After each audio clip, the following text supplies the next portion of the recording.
네, 안녕하세요. 전 서강대학교 동아연구소의 김종호라고 합니다. 오늘 서울대학교 아시아연구소에서 진행하는 아시아 문명지식학교의 5강의 강의를 맡게 되었습니다. 잘 부탁드리겠습니다. 일단 제 전공을 먼저 소개해드리면, 제 전공은 중국 복권 광동 출신 상인들의 동남아시아 진출을 역사적 관점에서 보는 게 제 전공이고요. 특히 상인 네트워크와 상인 네트워크 중에서도 이제 송금을 주로 연구를 합니다.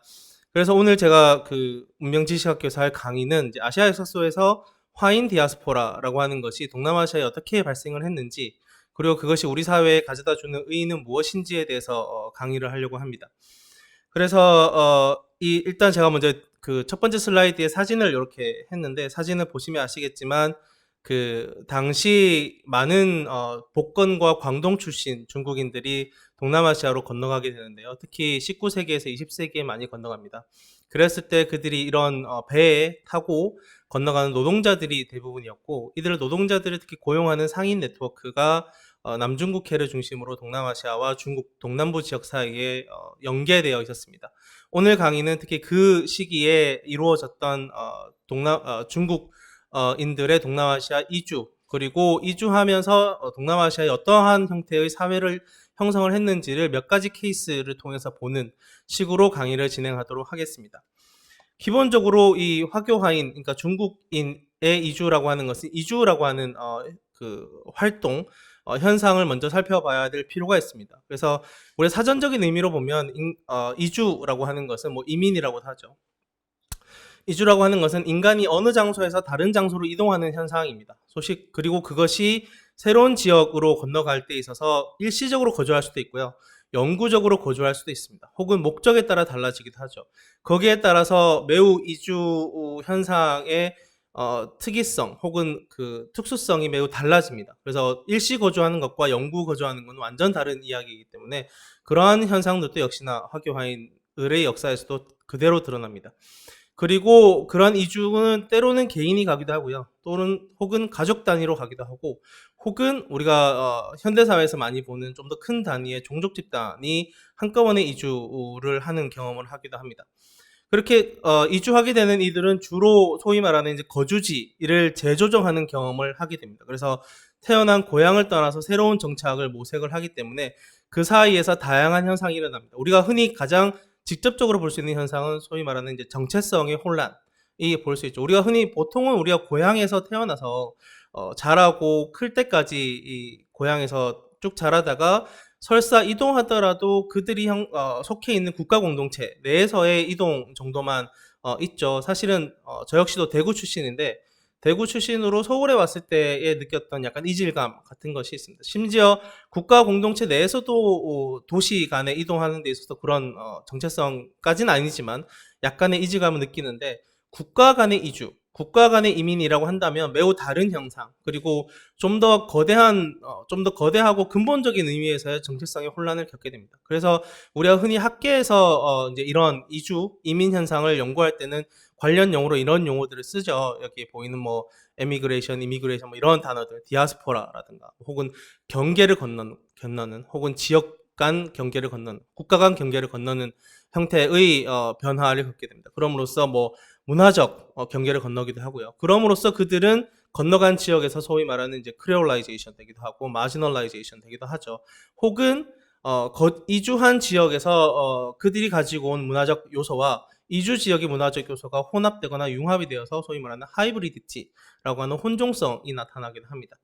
그래서 지금 또 이주는 계속되고 있고요. 2020년, 2021년, 2022년이 된 지금 또 이주는 계속되고 있고, 2020년 기준으로 그 경제적 효과를 한번 보면 현재 세계 인구의 3.6%인 2억 8천만 인구가 이주를 하고 있다고 합니다. 그 가운데 사실은 거의 대부분은 노동 인구입니다. 그래서 노동 이주죠. 그래서 1억 6,900만 이라고 하고, 그렇기 때문에 주로 저개발 국가에서 선진국으로 이주하는 것이 굉장히 많습니다. 그래서 그렇기 때문에 그들은 선진국에서 돈을 벌어서 그들이 고향에 있는 가족들에게 송금하는 것이 대부분이죠. 그래서 2020년 기준 전체 7,020억 달러의 송금 가운데 5,400억 달러가 이제 선진국에서 개발도상국으로 가는, 한마디로 선진국에서 일하는 저임금 노동자들이 그들의 고향인 저개발 국가로 보내는 송금이 거의 대부분이라고 할 수 있죠.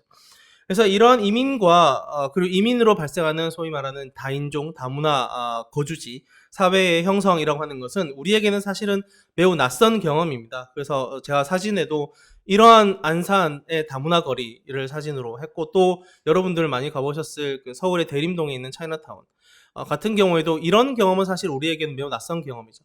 통계를 보면 이미 우리나라 내에 공식적으로 건너온 그 외국인 이주민의 숫자가 200만이 넘은 지가 몇 년이 지났는데다가 농촌이라든가 각종 건설 현장이라든가 중소기업의 공장 등의 인력풀에 있어서는 이들 이주민들의 존재가 없이는 더 이상 산업이 돌아가지 않을 정도가 되었죠. 반면에 우리는 이들을 수용할 준비가 되었는가라고 하는 것을 질문을 스스로에게 던져보면 그렇게 준비가 많이 되어 있지 않다라고 하는 것을 우리가 알 수 있습니다. 왜냐하면 이만한 규모의 외국인 거주지가 우리 사회 내에 조정된 것이 그렇게 우리 전체 역사 경험을 봐도 거의 없었기 때문이죠. 그래서 거의 21세기 와서 처음 겪는 일이라고 봐도 무방합니다. 그래서 그들을 어떻게 수용할지 혹은 수용할지 말지를 논하기에는 이미 늦은 측면이 있고요. 그렇다면 우리는 늦기는 했지만 한국의 다문화 사회, 다인종 사회라고 하는 것은 어떠한 형태로 이루어야 하는지, 어떠한 형태로 구성을 해야 하는지를 고민해 봐야 할 시점이라고 저는 개인적으로 생각을 합니다. 그러한 측면에서 화교화인의 경험이라고 하는 것이 우리에게는 때로는 타산지석, 때로는 반면교사가 되어줄 것이라고 생각을 하고요. 보다 근본적인 측면에서 이러한 화교화인, 동남아시아 화교화인들 같은 경우에는 지금 우리가 이제 와서야 겪고 있는 이주, 이민, 그리고 다문화, 다인종 사회의 현상이라고 하는 이 경험을 짧게는 지난 100에서 200년 동안, 길게는 1000년이 넘는 기간 동안 동남아시아와 중국 사이의 남중국해 교류사를 통해서 경험하고 있기 때문입니다. 그래서 그렇게 경험함으로써 동남아시아에 지금까지도 막대한 영향력을 끼치는 디아스포라 집단이기 때문이죠. 그래서 특히 그 경험의 정도에서 양적으로나 질적으로나 동남아시아 화교화인 집단이라고 하는 것은 우리에게 매우 중요한 경험을 가져다 줄 것이라고 생각을 하고요. 그러한 측면에서 오늘 강의를 진행을 하도록 하겠습니다. 먼저 동남아시아를 한번 살펴보도록 할게요. 동남아시아의 가장 중요한 지리적 특징은 그 지리적 위치에 있습니다. 그래서 보시면 아시겠지만 동남아시아 지도에 보시면 동남아시아는 양옆에 고대 중세에 걸쳐서 당시 전 세계에서 가장 발달된 문명이 형성되어 있었던 중국과 인도 사이에 있었고요. 그리고 중세 근세를 오면서 서아시아에 있는 무슬림 상인들이 동북아시아로 가기 위해서는 반드시 거쳐가야 되는 지역이었습니다. 그리고 근대에 들어와서는 유럽인들이 역시나 중국이라든가 일본과 교역하기 위해서는 또한 반드시 지나가야 되는 지역이기도 했죠. 또한 동남아시아에는 이제 고대 중세 시기부터 자체적으로 생산하는 향신료 때문에 무역 대상으로서 역시나 각광을 받아왔기 때문에, 그렇기 때문에 동남아시아는 기원 전후한 시기부터 21세기에 이른 지금까지도 거의 2000년, 3000년에 이르는 역사 동안 끊임없이 영내외 이민을 겪은 지역이기도 해요. 그래서 사실은 동남아시아라고 하는 문명을 다양한 키워드로 우리가 설명을 할 수 있지만, 저 개인적으로는 그 이민 현상, 이주 현상과 그에 따라 형성된 다문화 사회로 전개되는 문명이라고 해도 과언이 아니다라고 저는 개인적으로 생각을 합니다. 그래서 역사의 흐름을 보면 일단 초기에는 인도의 영향을 많이 받았고요. 그리고 중세, 근세에 오면 이슬람 상인들이 건너오면서 이슬람화가 많이 진행이 됩니다. 그리고 근대에 오면 유럽, 그래서 1500년대부터 이제 포르투갈, 스페인, 영국, 네덜란드, 프랑스 같은 국가들이 건너와서 식민지를 건설하는 지역이죠. 그리고 21세기에 와서는 지금 아세안이라고 하는 하나의 단일 공동체를 형성을 해서 세계화, 그리고 신자유주의라고 하는 이 경랑의 흐름 속에서 나름 적응을 하고 있습니다. 그리고 그 모든 시기에 걸쳐서 영내에서의 이민도 역시나 활발하게 이루어지고 있죠. 다만 우리가 동남아시아 역사 속에서 중국인 공동체의 존재를 한번 살펴보면 이 모든 시기에 걸쳐서 중국인들의 이주가 일어났다고 하는 것이 동남아시아 형성된 화인 디아스포라 집단의 가장 중요한 특징입니다. 그래서 만일에 그 질적인 측면에서 보자면 그 중국인들의 동남아시아 이주는 거의 천수백 년에 걸친 역사를 가지고 있고요. 보다 양적인 측면에서 보자면 지난 100년, 200년 동안 정말 많은 인구가 동남아시아로 건너갔다라고 할 수 있습니다. 그렇기 때문에 현대 동남아시아 사회에 있어서 종교, 정치, 외교, 상업, 노동 등의 다양한 목적으로 건너갔기 때문에 그들이 끼친 영향도 매우 크다고 할 수 있죠. 특히 이렇게 건너간 이들은 주로 지금 중국의 행정구역으로 보자면 복건성과 광동성 그리고 해남도 지역의 출신들이 동남아시아로 많이 건너갔습니다. 그건 지리적으로 가깝기 때문이기도 하고요. 그래서 이렇게 건너가서 남중국해를 건너서 대륙부 동남아시아 그리고 해양부 동남아시아인 말레이시아, 싱가포르, 인도네시아 이런 지역들로 많이 이주를 하게 되죠. 그리고 필리핀도 주요한 이주국 중에 하나입니다. 그렇게 건너감으로써 이 남중국해를 중심으로 해서 화인 디아스포라 집단의 초국적 경험이 이루어지게 되고, 그렇기 때문에 동남아시아 화인 디아스포라의 주요한 문명사적인 측면에서 보자면 활동 영역은 남중국해 해역 공간이라고 할 수가 있겠습니다. 사실 초기 중국인들의 이 동남아시아 이동이라고 하는 것은 이제 고대 중세 시기에 걸쳐서는 초기에 이제 동남아시아의 초기 고대 국가들 같은 경우에는 당시 중국의 그 제국, 중화 제국과 그 조공 책봉 체제 관계를 맺고 있는 경우가 많았기 때문에, 예를 들어 자바의 왕국이라든가 아니면 태국의 전신인 시암 지역의 왕국이라든가 아니면 뭐 그런 캄보디아에 있었던 왕국이라든가 이런 왕국들 같은 경우에는 조공 책봉 체제를 있었기 때문에 중국의 사신단들이 건너오는 경우가 많았습니다. 그래서 그들이 건너와서 조금씩 거주하면서 그 고대 국가에 대한 기록을 남기기도 하고, 또 그러한 사신단을 따라서 상인들 역시도 함께 건너와서 무역 행위를 하기도 했죠. 그래서 그러다가 이제 그 중세 시기, 그래서 800년, 900년이 넘게 되면 이슬람 세력에 의한 해상 실크로드가 시작이 되면서 무슬림 상인들이 이제 동남아시아에 건너오게 되면서 그들과 무역하기 위해서 본격적으로 복건과 광동의 상인들이 동남아시아에 건너오게 됩니다. 그때 함께 이제 주로 그때 건너오는 이들은 주로 상인 그룹, 그들을 따라온 소수의 기술자 혹은 그들에게 부역하는 노동자들, 이런 이들이 건너와서 상행위를 하게 되죠. 그러다가 이제 유럽 세력의 진출과 함께 유럽이 동남아시아의 식민지를 건설하게 되면서 그들의 식민 통치에 중국인들의 상업적 역량이 활용이 되면서 그 수가 조금씩 급증하게 됩니다. 사실 이때까지만 해도 그 수는 많아야 뭐 수백 명, 정말 많으면 뭐 1000명 단위 이 정도였던 반면에 중국인 이민에 있어서 가장 중요한 모멘텀이라고 할 수 있는 시기는 19세기 아편전쟁 전후한 이후부터 20세기 중반까지, 그러니까 1840년에서 1940년까지의 이주가 가장 핵심이고요. 이때 가장 많은 인구가 건너갑니다. 그전에는 몇백 명, 몇천 명 단위로 건너왔다면 이때는 뭐 몇만 명, 몇십만 명 단위가 건너가게 되면서 엄청나게 많은 인구가 건너가게 되죠. 그래서 이게 사실은 어떤 통계에서는 이제 1840년에서 1940년 사이에 2천만 명이 이제 건너왔다라고 통계도 있는데, 이게 통계마다 다르고 명확하게 이거를 얼마가 왔는지 이제 센서링하기가 매우 어려운 현상입니다. 왜냐하면 몰래 오는 경우도 굉장히 많았기 때문이죠. 다만 우리가 한 가지 짐작해 볼 수 있는 것은 1948년, 그러니까 2차 세계대전이 끝나고 난 직후에 통계를 보면 동남아시아에 거주하는 화교 인구는 800만에서 900만 정도였다라고 하는 것이 있고, 그게 1950년대가 넘어가면 중국이 공산화되면서 많이 건너오게 되면서 1000만이 넘어갑니다. 그래서 그 시기 화교 화인들의 뭐 연설이라든가 아니면 신문 잡지 이런 것들을 보면 항상 처음에 나오는 게 우리 1000만 화교 화인, 1000만 화인 집단이라는 얘기를 굉장히 많이 하게 되죠. 그래서 현재는 이제 21세기에 지나온 지금은 거의 3천만에 이르는 인구가 화교 인구가 동남아시아에 거주하고 있다라고 통계에서 나타나고 있습니다. 어쨌든 이 1000만에 가까운 단일 집단이 디아스포라 집단이 존재한다고 하는 것은 그들이 이동한 이주 지역의 다양한 정치, 사회, 경제, 문화적 현상들을 유발시키는 것들입니다. 그래서 특히 이제 식민 시기, 제국주의 시기, 그러니까 19세기 넘어가는 시기부터 이제 많이 거주하게 된 것이죠. 그렇다면 그렇게 건너온 이들은 무엇을 하는가? 그리고 와서 어떠한 역할을 하는지를 한번 슬라이드를 통해서 살펴보면, 특히 이제 영국이나 네덜란드, 프랑스 같은 국가들이 동남아시아의 식민지를 건설을 하면서, 영국 같은 경우에는 지금의 말레이시아라든가 싱가포르 그리고 버마 지역을 점령을 했었죠. 네덜란드 같은 경우에는 지금의 인도네시아를 점령했었고, 프랑스 같은 경우에는 지금의 캄보디아, 라오스, 베트남에 해당되는 인도차이나 반도 의 일부를 점령을 했었습니다. 그리고 스페인 같은 경우는 필리핀을 점령을 했었죠.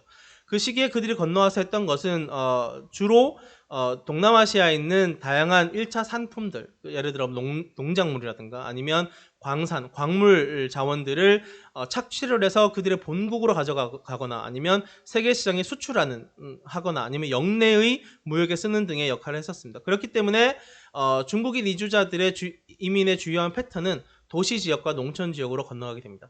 농촌 지역 같은 경우는 방금 말씀드렸던 플랜테이션 농업이라고 불리는 대농장, 특히 고무, 커피, 아편, 뭐 이런 아니면 사탕수수, 아니면 담배 이런 것도 많이 재배를 했었고요. 그런 것들이 넓은 농장으로 건설이 되면서 여기에서 일할 노동자들이 필요하게 됐었습니다. 당시 동남아시아는 원래 인구가 밀집된 지역도 아니었고 거기에다 인구를 동원하기도 쉽지 않았기 때문에 인구가 많은 지역도 아니었기 때문에 다만 동남아시아 양옆에는 당시 전 세계에서 가장 인구가 많은 중국과 인도가 있었기 때문에 중국과 인도인들이 많이 강제적으로 혹은 자의적으로 건너오게 되죠.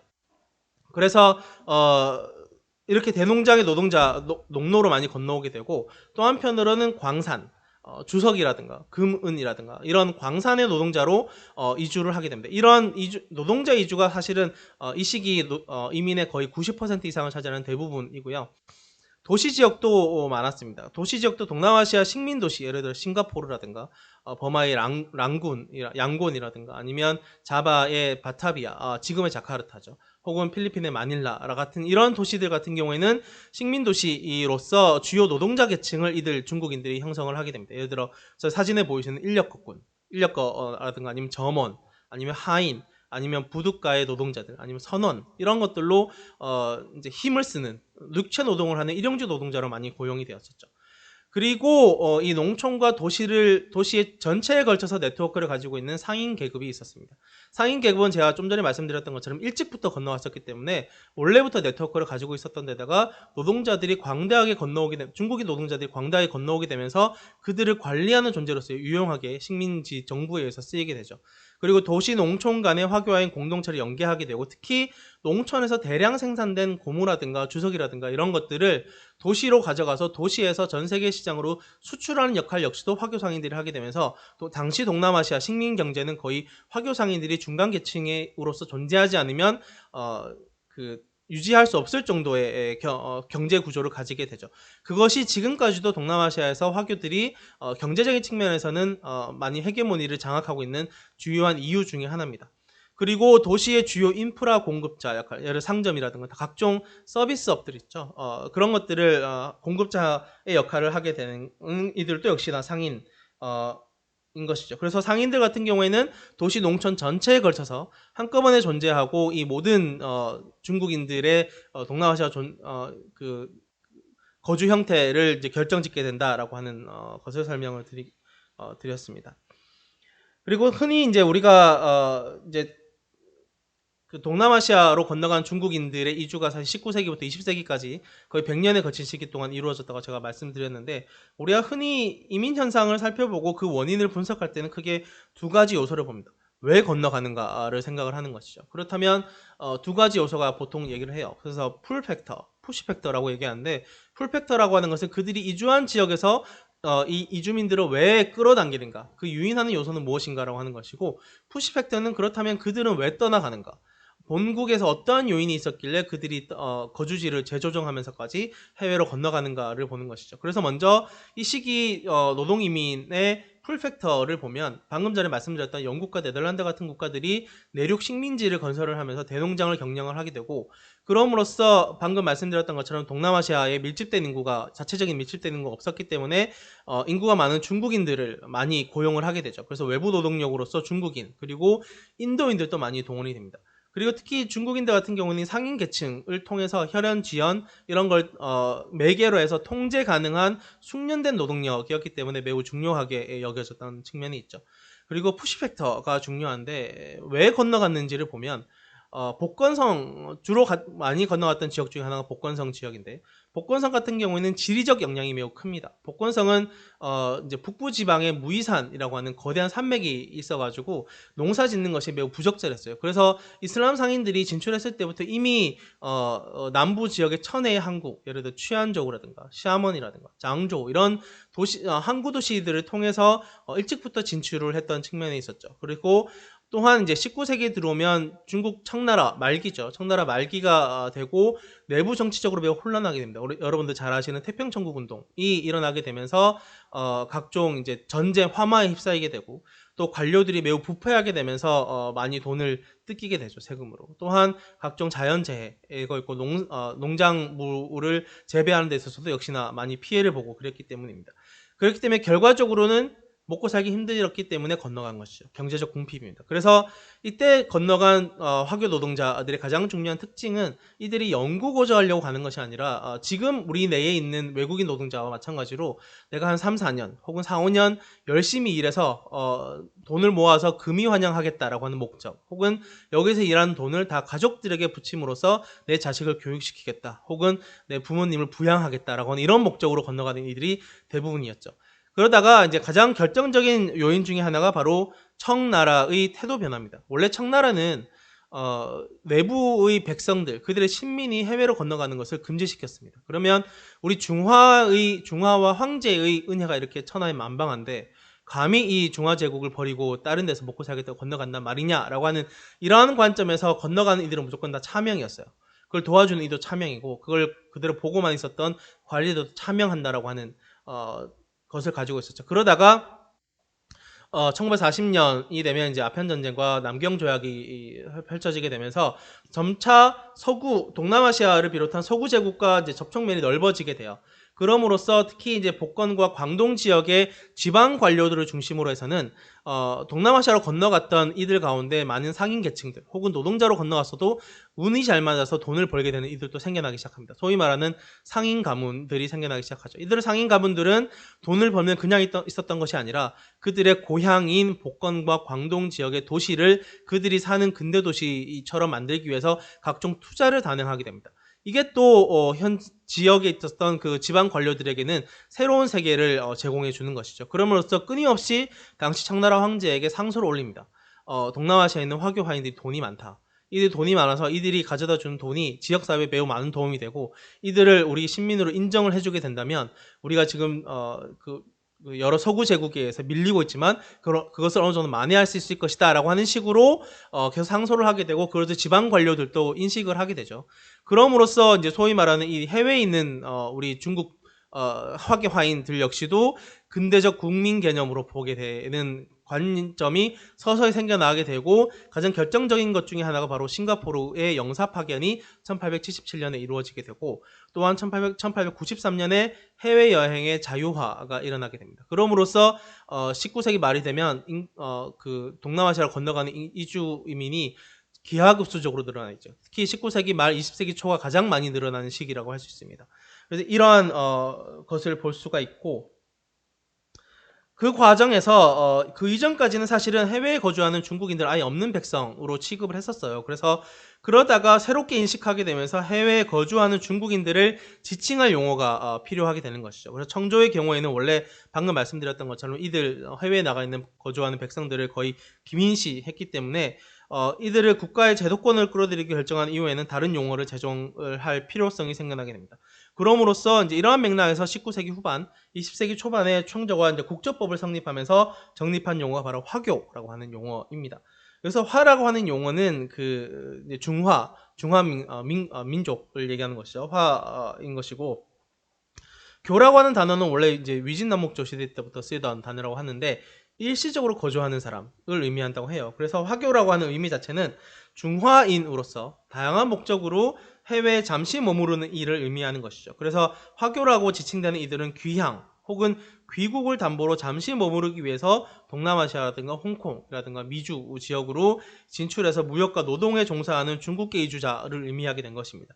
이후에 이제 우리가 학계에서 화교들 외에도 다양한 부류가 있다라고 하는 것이 발견되면서 학계에서는 이제 해외에 영구 정착하게 되는 이들은 화인, 그리고 그들의 후예를 화예라고 부릅니다. 그래서 지금은 이제 국가의 개념에서 보면 이제 중국 국민의 국적을 가지고 해외에 거주하는 이를 화교라고 하고, 해외에 있으면서 해외 국적을 가지고 있는 이들을 화인이라고 이렇게 구분하는 것이 이제 일반적이 된 것이죠. 그래서 이로 인해서 화교와 화인의 구분이 이루어지게 되고, 이렇게 건너간 중국인들의 동남아시아 이주의 패턴은 그들이 떠나온 지역에 따라서 결정이 됩니다.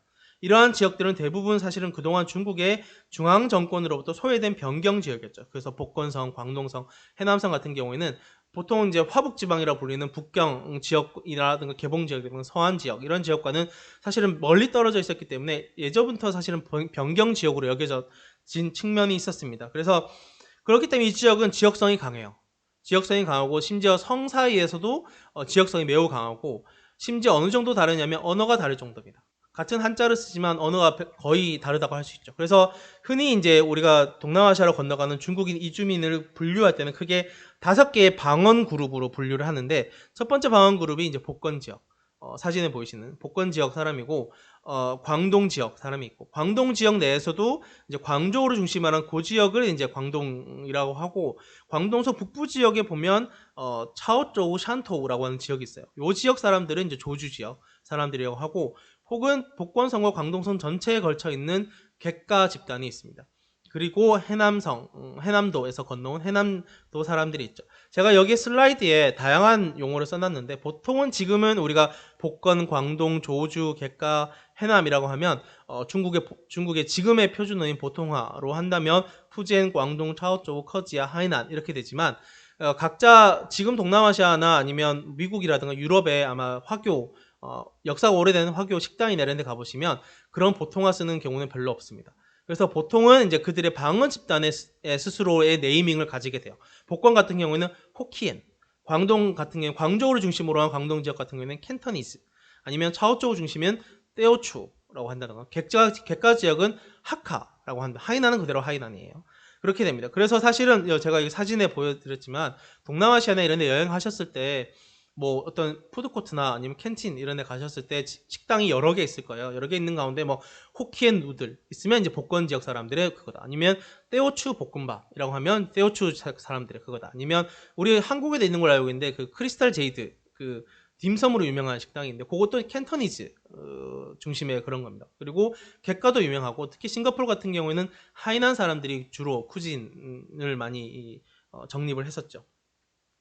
물론 이들만이 다가 아니고 그 외에도 운남성을 통해서 육로를 진출하는 이들도 일부 있었고, 혹은 절강의 닝보, 영파 출신도 역시나 소수 있었지만, 대부분 정말 95% 이상은 이들 5개 방언 집단이 동남아시아 화교화인 집단을 이룬다라고 생각을 하시면 되겠습니다.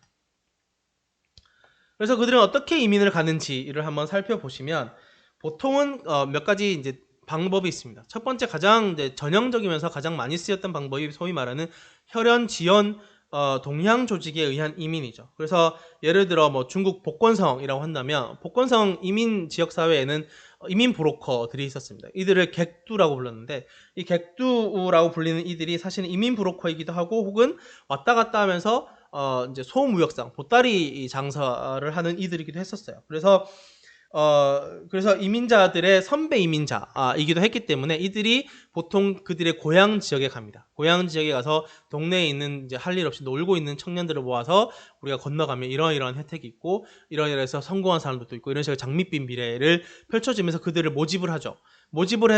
고향에서 모집을 해서 보통 게이트 항구가 보통 샤먼이었어요. 샤먼에 와서 샤먼에 있는 객잔, 그러니까 우리가 치면 숙박업이죠. 숙박업에다가 머물게 하면서 이제 계약을 합니다. 계약을 하고 그리고 객잔에 머물고 또 배를 타고 보통 싱가포르나 마닐라로 건너가요. 그 싱가포르로 건너가서 이제 싱가포르를 건너가면 또한 같은 동양 집단의 객두라든가 혹은 그 동양 조직의 사람이 나와서 그들을 데리고 가서 숙박을 또 제공해 줍니다. 숙박 제공해 주면서 너는 어디 뭐 일하러 가라. 너는 어디 일하러 가라. 혹은 너는 다른 지역으로 가라. 라는 식으로 배정을 해 주죠. 이 모든 과정은 사실은 돈이 들어요. 돈이 드는데, 보통은 이렇게 건너가는 이들은 사실은 10대 후반의 소년이라든가 아니면 20대 초반의 청년들이었기 때문에 돈이 없죠. 왜냐하면 돈을 벌러 가는 이들이기 때문에. 그래서 보통은 이제 외상을 해줍니다. 외상을 해주는데 어떻게 받냐면 첫째 달 월급 혹은 3, 4개월치 월급을 미리 차압받아요. 그들이 건너가는 상인과 이미 네트워크가 되어 있기 때문에 그런 식으로 이제 가게 되는 것이죠. 그래서 이렇게 새롭게 건너온 이민자들을 신객이라고 불렀습니다. 현지에서는. 그래서 동남아시아 일자리를 안선해 주기도 하고, 그들이 동양 조직에 작동이 되는 회관이라든가 아니면 방이라든가 뭐 복건회관 아니면 초안저우 회관, 샤먼 회관 아니면 뭐 방이라고 하는 이름, 혹은 성씨를 중심으로 한 종친회 같은 경우도 있었습니다. 그래서 이렇게 하는 것이죠. 음. 그래서 사실은 근대적 제도가 정비되지 않았던 당시 이민사회에서는 동양 조직이라고 하는 것은 새로운 이민자들이 유입되어서 정착할 수 있게 해주는 가장 근본적인 작동 기제였어요. 그래서 객도 역시 동양의 후배들을 이제 모집을 해서 동남아에 같은 동양 조직으로 보내는 형식으로 일자리를 알선해 주는 것이죠. 그리고 대부분 싱가포르에 모였다가 말레이시아라든가 보르네오 섬이라든가 인도네시아로 건너가게 되죠. 혹은 이제 필리핀으로 가는 이들은 마닐라 역시도 복권 지역의 중요한 항구였기 때문에 많이 건너갔습니다. 그래서 부유한 상인들이 보통 이런 동양 조직을 하거든요. 부유한 상인들끼리 출자를 해가지고 동양 조직을 하는데, 이들이 이렇게 해서 이제 그들의 고향 후배들을 이제 후배들에게 일자리를 알선해 주는 것은 고향에 있는 이제 후배들을 약간 가엽게 여기는 측면도 있었겠지만, 보다 정확하게는 이들이 식민 체제 내에서 매우 부역을 하면서 그 자본을 축적하고 그들이 형성했던 대규모의 대농장이라든가 광산을 대리 경영하면서 그들이 돈을 벌고 있었기 때문에, 혹은 현지인들에게 고리대를 놓음으로써 토지를 획득을 해요. 그 고리대를 못 갚으면. 그래서 그러면서 스스로 지주가 된 이들이에요. 그러다 보니까 그들이 이제 그 거느리고 있는 대농장에서 일할 노동력이 필요했기 때문에 고향의 후배들을 동원하는 경우도 있습니다. 왜냐하면 제가 오히려 후자를 더 중요하게 여기는 이유가 뭐냐면, 이렇게 건너간 이들이 매우 고약한 계약에 의해서 매우 노예에 가까운 노동을 하기 때문입니다. 그래서 매우 힘들어하는 많은 기록들이 현재까지도 남아있어요. 그리고 두 번째로 작동하는 그 패턴 중에 하나가 바로 계약 화공입니다.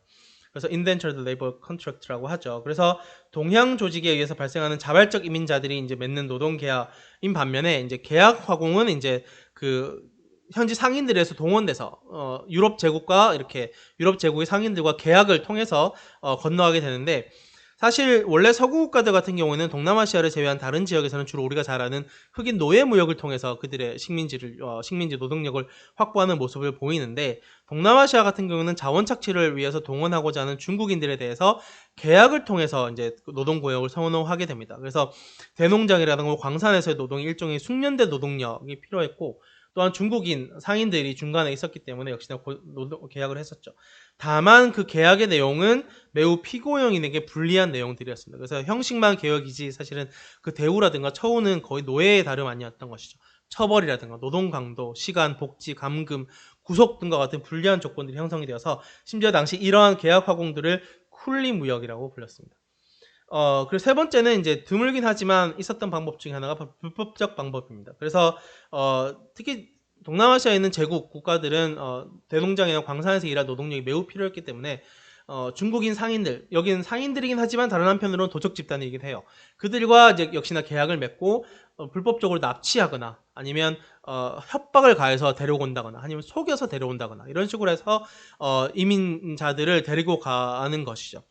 그렇지만 사실은 두 번째인 계약 화공이라든가 이 불법적 방법에 의한 패턴은 나중에 되면 이제 그 19세기 후반 20세기 초가 되면 서구 사회 내에서도 이게 너무 비윤리적이다, 비도덕적이다라고 하는 비판이 나오기 시작하면서 슬그머니 사라지게 되고, 가장 활발한 패턴은 첫 번째 동양 조직에 의한 그 이민이 가장 대표적인 것이라고 할 수 있습니다. 그래서 특히 그들이 건너왔을 때 있었던 사회적 현상 중에 하나가 바로 아편입니다. 그래서 이렇게 건너온 이들이 사실은 노동이 너무나 힘들죠. 힘들고 고향에서 떨어와서 홀로 산다라고 하는 것도 역시도 너무 외롭고, 그렇기 때문에 육체적 고통이라든가 현실의 암담함을 잊기 위해서 아편에 중독되기 일쑤였습니다. 그래서 상당수의 쿨리들이나 노동자들이 이제 아편 중독자였습니다. 그래서 그림에서 보였던 것처럼 같은 동포인 화교 상인들이 설립한 이런 아편 굴에 이제 화교 노동자들이 와서 아편을 사서 아편에 중독되는 경우가 많았습니다. 그리고 이 아편 굴 근처에는 항상 도박장 그리고 매춘거리가 세트로 있었죠. 그리고 이 모든 것들 역시도 화교 상인들이 운영하는 것들입니다. 그리고 세금을 제국주의자들에게 주죠. 그래서 화교 노동자들은 여기서 일해서 번 돈을 아편굴이나 도박장이나 매춘거리 다 쓰는 거예요. 쓰고 그거는 그대로 화교 상인들에게 가고, 또 그 일부는 또 제국에게 가고, 이게 화교 노동자들을 착취하는 이 화교 상인들과 제국주의자들 사이의 커넥션이 있었기 때문에 가능했다라고 할 수 있는 것이죠. 그래서 이렇게 아편이라든가 이런 것들을 취급하면서 발생하는 세금이야말로 당시 동남아시아 식민도시가 유지될 수 있었던 가장 핵심 자금원입니다. 그래서 이러한 대양 이민과 그 패턴들로 인해서 사실은 남중국해를 중심으로 사이에 두고 동남아시아와 중국 사이에는 크게 세 가지 종류의 이제 네트워크가 형성이 되는데 바로 이민, 무역, 송금입니다. 이민은 제가 방금 다 설명을 드렸었고, 무역 같은 경우는 사실 가장 오래되고 전통적인 네트워크이죠.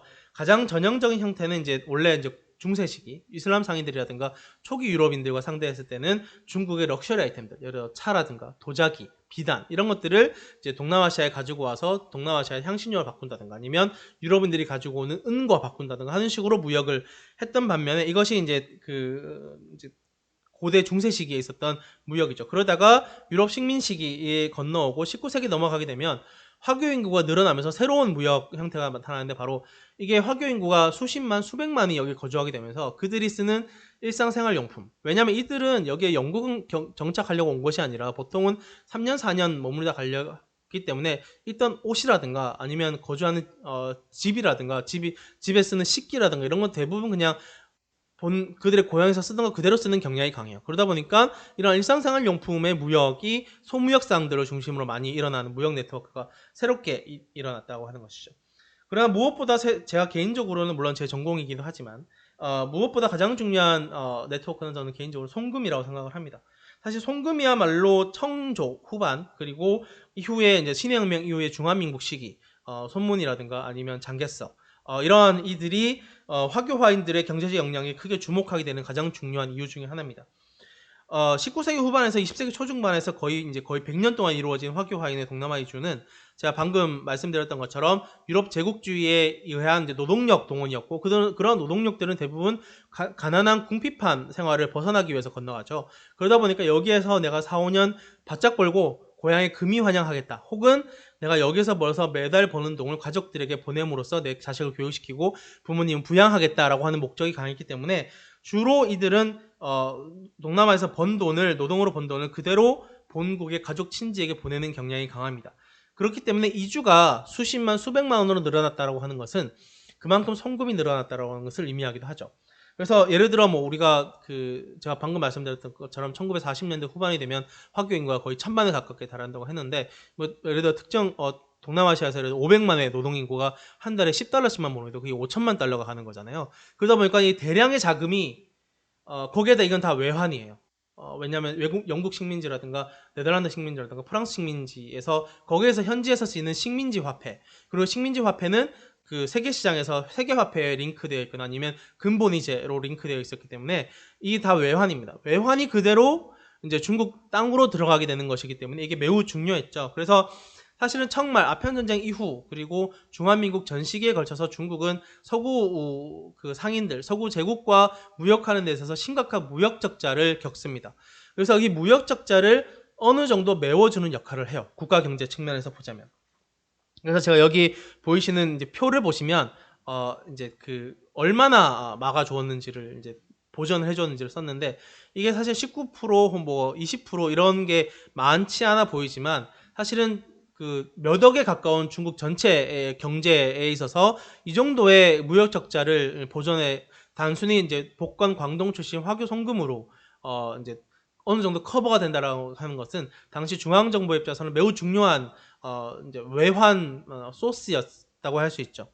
그렇기 때문에 이게 매우 중요했고 또한 이들은 보통 이제 지역사회, 그들의 고향의 가족들에게 보내기 때문에 지역사회의 경제도 미치는 영향이 매우 컸습니다. 그래서 화교화인들이 보내는 송금이라고 하는 것은 곧 그들이 고향의 지역민들이 벌어들이는 현금의 원천이자 그리고 지방 관료가 징수하는 세금의 원천이기도 했었어요. 그래서 이러한 송금은 이제 지금도 마찬가지로 이민 현상의 가장 주요한 그리고 직접적인 경제적 현상이라고 할 수 있고 매우 중요하다고 할 수 있죠. 그래 이러한 네트워크 이민 네트워크, 무역 네트워크, 송금 네트워크는 사실은 화교 이민이라고 하는 것은 어떤 특정 지역에서 다른 지역, 이게 점과 점으로 이어지는 이 선이 형성이 되고, 이 네트워크가 매우 복잡해지면 선이 매우 이제 여러 선이 교차로 일어나게 되면서 망이 형성이 되죠.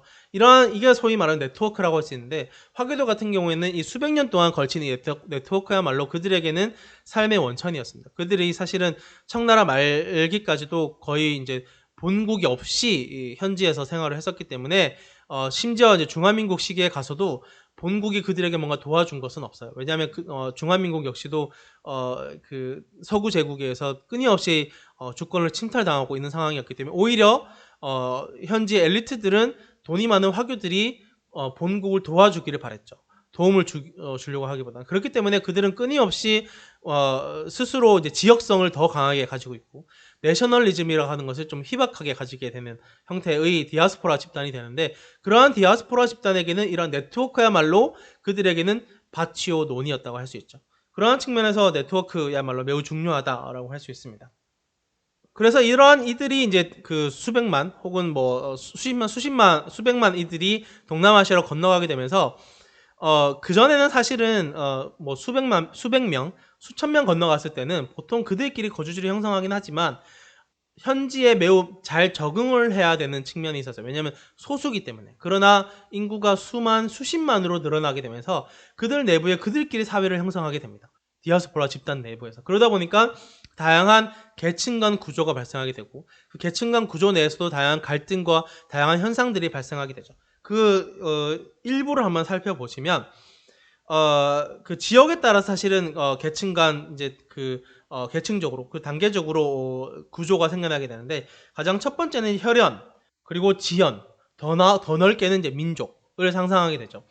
가장 이제 기본적인 그것은 이제 혈연이라고 할 수 있습니다. 그래서 가족 친지 중심, 그리고 성씨 중심, 성씨 집단 중심으로 그들이 계층을 형성하게 되고, 또 한편으로는 좀 더 넓게 지역 중심, 예를 들어 복건성이면 복건성 내에서도 취안저우 지역이면 취안저우 지역, 취안저우 내에서 심지어 각 취안저우 내에 그 향촌별로 또 따로 있어요.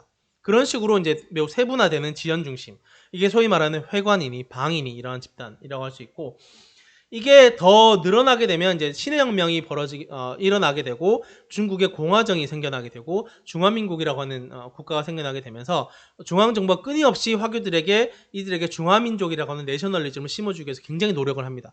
그럼으로써 서서히 그들에게도 민족이라고 하는 개념이 조금씩 상상을 하게 돼요. 그럼으로써 거주국 지역별로 화교화인, 그러니까 성씨라든가 지역 이런 거 따지지 않고 화교화인 전체를 아우르는 중화 단위, 그러니까 소위 말하는 중화 총상회라든가 중화 회관이라든가 이런 단위의 민족 중심의 계층도 생겨나게 되죠. 그래서 이러한 구조에 따라서 화교화인들 사이에 여론이 형성되거나 사회적 액션이 취해지기도 합니다. 또 한 가지 중요한 이슈 중에 하나는 제가 여기에 쓰진 않았지만 이들 이제 소위 말하는 지역 중심의 회관방 혹은 여기 하나 더 하면 어변이라는 게 있어요. 직업별로 역시나 그들끼리 조직되기도 합니다. 물론 직업도 역시나 그 지역에 따라 달라지긴 하지만 어쨌든 이러한 회관이니 방이니 하는 조직은 당시 현지에서는 시크릿 소사이어티라고 해가지고 비밀 결사 조직으로 많이 작동을 합니다. 그래서 비밀 결사 조직으로 몰래 만들어가지고 때로는 서구 제국에 저항하기도 하고, 혹은 시크릿 소사이어티끼리 자기들끼리 전쟁을 하기도 하고, 혹은 지역 집단 사이에 어떤 특정 산업을 두고 전쟁을 하기도 해요. 예를 들어 뭐 1840년대가 되면 복권 지역 호키엔들과 자오초우 지역의 티오초우가 쌀 산업을 두고 서로 전쟁을 벌여가지고 수백 명이 서로 죽고 죽이기도 하고 이런 전쟁이 벌어지는데, 이게 당시 제국주의자들 입장에서 매우 골치였어요. 그래서 몇몇 기록들을 보면 어느 광산에서 시크릿 소사이티, 그러니까 비밀 결사 조직, 소위 말하는 삼합회니 뭐 천지회니 이런 비밀 결사 조직들이 서로 전쟁을 벌여가지고 이제 영국이 시크 교도들을 용병으로 고용을 해서 진압하기 위해서 보냈다라고 하는 기록도 있고, 그런 걸 보면 이제 이러한 이러한 지역 중심의 계층 구조는 당시 식민주의자들 입장에서 매우 골치인 측면도 있었다라고 하는 측면도 있고요.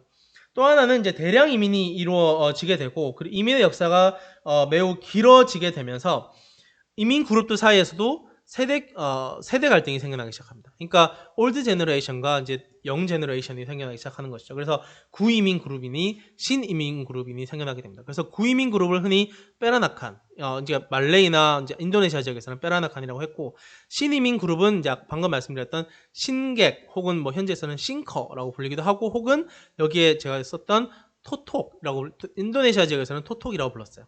그래서 주로 구이민 그룹은 페라나칸은 주로 이제 이제 좁은 의미에서 보자면 중국인으로서 건너와서 현지인 말레이 여성과 결혼해서 태어난 혼혈 집단을 페라나칸이라고 불러요. 그러나 이제 좀 더 넓은 의미에서 보자면 여기에 건너와서 현지에서 태어난 2세대, 3세대 화교화인 후예들을 이제 페라나칸이라고 부르기도 합니다.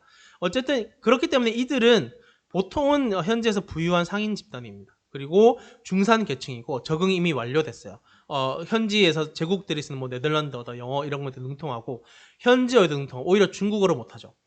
그리고 이제 기득권을 가지고 있었어요.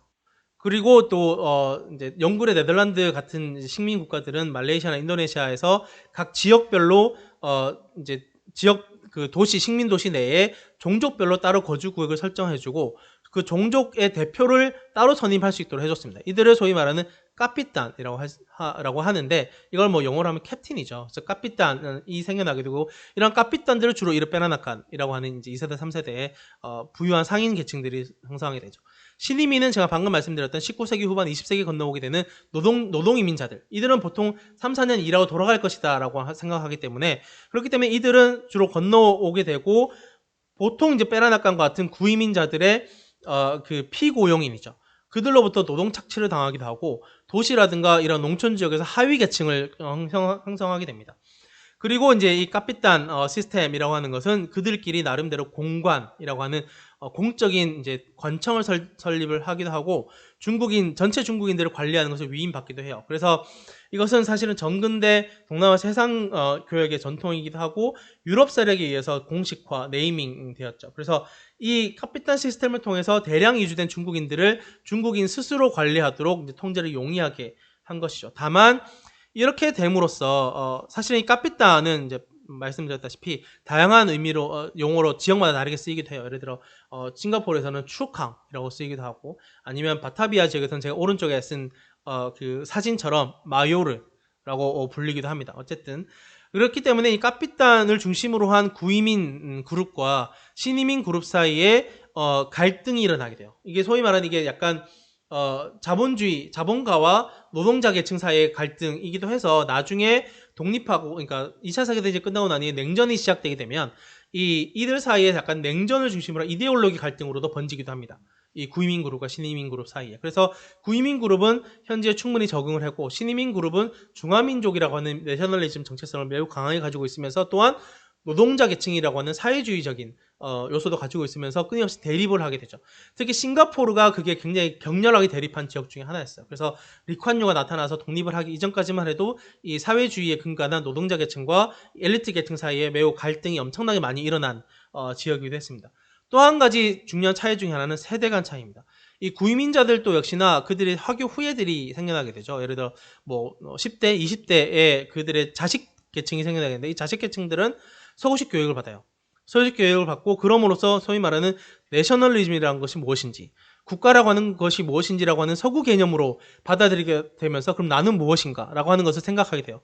그럼으로써 그럼 나는 중화민족인가 아니면 인도네시아인인가 아니면 인도네시아 피식민인인가 라고 하는 정체성의 혼란을 겪게 되죠. 그럼으로써 그들 상당수는 중화민족이라고 하는 내셔널리즘을 받아들이는 계층도 생겨나게 되면서 이들 세대 차이, 그러니까 아버지 계층과 자식 계층 혹은 손자 계층 사이에 뭔가 이런 세대 계층이 내셔널리즘을 둘러싸고 나타나게 됩니다. 그래서 그들끼리 신문, 잡지 이런 것들을 만들어서 중국어를 배우려고 노력을 하고 중국 문화를 수용하려고 노력을 하고 그럼으로써 그들끼리 이런 신문 잡지를 돌려보면서 약간 무정부주의적인 혹은 사회주의적인 운동을 벌이기도 하고 이런 다양한 이게 기득권 세력을 비판하면서 약간 반제국주의적인 반식민주의적인 이데올로기를 수용을 하게 되죠. 그래서 대표적으로 민족주의에 기반한 이제 중화민족을 인식을 하게 됩니다.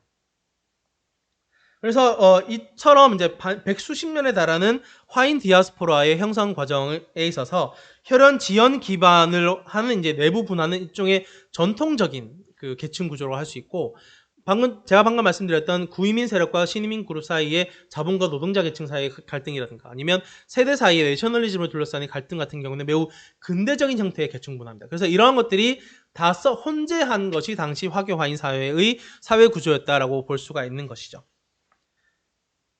그래서 그럼으로써 사실은 특히 이제 근대적 개념의 이런 그 갈등, 전통적 개념의 갈등이 혼재하면서 제게 2차 세계대전이 끝이 나고 각 국가들이 내셔널리즘에 기반한 독립을 하게 되죠. 동남아시아 각 국가들이 독립을 하게 되고 여기에 또 미국과 소련이 개입하게 되면서 냉전이 또 끼어들게 되면서 이들 화교 화인 사회 계층 내도 매우 복잡해집니다.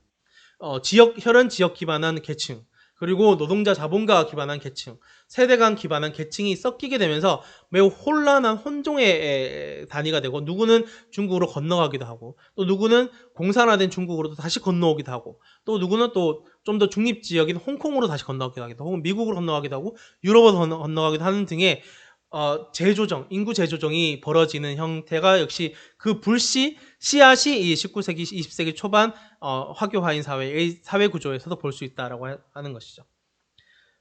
특히 이제 내셔널리즘 우리가 한번 생각을 해봤을 때, 과연 이주민들의 내셔널리즘은 어떻게 형성되는 것인가를 한번 생각을 해볼 필요가 있죠. 동남아시아 같은 경우에는 동남아시아 화인의 경우에는 순원의 역할이 매우 결정적이었다고 할 수 있습니다. 그래서 특히 이제 그의 이름으로 상징되는 신의 혁명, 그리고 공화국, 중화민국의 성립이라고 하는 것이죠. 19세기까지만 제가 방금 꾸준히 말씀드렸던 것처럼 화교 화인들은 사실은 이제 중화인이라고 하는 개념이 그렇게 희박했어요. 그렇게 막 진하지 않았기 때문에 정체성이 매우 지역성에 기반하고 있었습니다. 나는 복건 사람, 광동 사람이라고 하는 지역성이 매우 강했고, 심지어 언어도 달랐다고 했죠. 글자는 같고. 그래서 공유하는 종교도 비슷하긴 했었어요. 예를 들어 같이 춘절을 맞고, 같이 중추절을 맞고, 같이 도교 신앙을 믿고 불교 신앙을 믿는 것은 같았는데 언어가 달랐죠. 심지어는 예를 들어 싱가포르는 복건 상인들이 주류였어요. 반면에 홍콩은 광동 상인이 주류였죠. 심지어 그들끼리 교역을 할 때 중간에 통역을 두기도 하고, 혹은 서로 경쟁하기도 하는 등의 지역성을 굉장히 짙게 띠는 경우가 많았습니다. 그러다가 이제 그 신의 혁명으로 이제 공화국이 탄생하게 되고 중화민국이 탄생하게 되고, 여기에서 손문이 역할을 하게 되면서 서로를 우리가 서로의 하나의 민족이지 않을까라고 하는 것을 서서히 상상을 하기 시작하는 것이죠. 이미 신의 혁명 이전부터 손문은 거의 1900년 초반에 이미 싱가포르만 11번 왔다 갔다 하면서 거기에 있는 복건인들, 뭐 광동인들, 조주인들을 만나고 다니면서 우리는 다 같은 민족이다. 우리가 다 같이 청조를 몰아내고 공화국을 설립해가지고 강국이 돼야 된다. 그러려면 너희들의 돈이 필요하다라는 식으로 이제 논리 구조를 만듦으로써 설득을 엄청나게 많이 합니다. 그게 어느 정도 효과를 보기도 해요. 그래, 그런 것일까라고 화교화인 스스로 생각하게 만드는 것이죠. 그래서 손문은 이제 일찍부터 사실 이들의 경제적 역량을 알고 있었기 때문에 혁명 이전부터 꾸준히 동남아시아로 오가면서 모금을 한과 동시에 하나의 중국인임을 상기시키려고 노력을 했었습니다. 그래서 동남아시아 화교화인들 역시도 19세기 후반 20세기를 거치면서 서서히 그들도 서구 개념의 국가라고 하는 개념을 서서히 가지게 되고, 또 19세기 후반 20세기 되면, 특히 20세기 초중반이 되면 화교화인들이 돈을 너무 많이 가지게 돼요. 식민지 제국에서. 그래서 식민주의자들과 현지인들 양쪽으로부터 강력한 프레셔를 받게 됩니다. 이중적으로 차별을 당하게 되죠. 그럼으로써 그들끼리 더욱 똘똘 뭉치게 돼요. 그러려면 우리가 중화민족이라고 하는 하나의 개념으로 우리끼리 뭉쳐서 식민지에서 어떻게든 살아남자라고 하는 생각을 가지게 되는 것이죠. 그럼으로써 서서히 중국의 공화국 설립과 맞물리면서 내셔널리즘이라고 하는 감정이 서서히 싹트게 되는 것이죠. 그 가장 이제 중요한 계기 중에 하나가 바로 반일입니다. 반일. 당시 이제 1900년 10년대 그리고 1920년대가 되면 일본이 끊임없이 중국에 어떻게든 땅 좀 가지기 위해서 많이 노력을 하게 되죠. 우리가 잘 아는 일본의 21개조 요구라든가 산동반도로 할양받겠다라고 요구를 하든가, 아니면 30년대에 있었던 만주사변이라든가 이런 것들이 강력한 반일 정서를 건드리게 돼요. 그러면 사실은 잘 아시는 것처럼 공동체가 하나로 묶는 데 있어서 공동의 정만큼 가장 효과적인 것은 없습니다. 내셔널리즘의 형성에도 마찬가지입니다. 그래서 일본을 우리가 몰아내고 일본으로부터 우리의 이제 그 땅을 지키기 위해서는 우리가 하나의 민족으로서 뭉칠 필요가 있다라고 하는 것이 되는 것이죠. 특히 좀 전에 말씀드렸던 젊은 화교화인들, 2세대, 3세대 서구식 교육을 받은 화교화인들을 중심으로 민족의식이 고양이 되고, 특히 근대식 교육을 받고 신문, 잡지 이런 것들을 통해서 이제 민족의식을 스스로 자기들끼리 고양시키게 되는 것이죠.